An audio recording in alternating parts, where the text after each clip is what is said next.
Bonjour, chers participants, chers collègues.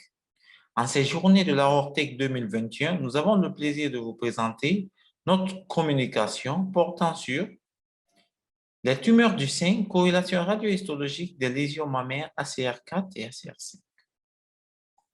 Nous ne déclarons aucun conflit d'intérêt pour cette communication.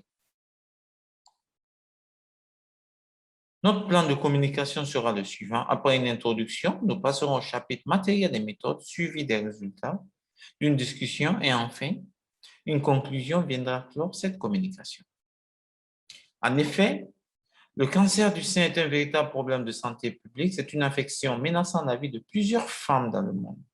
Une femme sur 10 développera son cancer au cours de sa vie. C'est le premier cancer chez la femme en termes d'incidence et de mortalité et le deuxième cancer, tous sexes confondus dans le monde. En Guinée, sa fréquence était estimée à 26% de tous les cancers traités à l'unité de chirurgie oncologique de l'hôpital national donc. Le but de notre étude était d'établir la corrélation radiohistologique des lésions mammaires ACR4 et ACR5. Il s'agissait d'une étude prospective de type descriptive et analytique d'une durée de 6 mois. Sur les 532 examens d'imagerie mammaire, le groupe mammo-échographie représentait 82%. La classification ACR4 et ACR5 représentaient respectivement 11,83% et 8,46%. L'âge moyen de nos patients était de 43 à plus ou moins 12,77 ans, avec des extrêmes de 17 à 69 ans. Le sexe masculin venait au deuxième plan avec une fréquence de 2,56%, soit un sexe ratio homme sur femme de 0,03. Les motifs de consultation les plus fréquents étaient les nodules mammaires, les masses mammaires et les douleurs mammaires. Les lésions mammographiques les plus fréquentes étaient les opacités, les microcalcifications et les épaississements cutanés.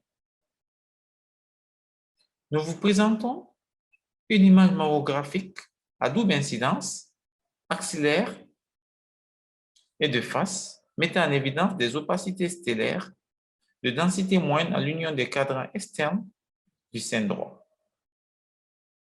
Les lésions échographiques les plus fréquentes étaient les formations tissulaires, de contours irréguliers et des lésions hypoéchogènes.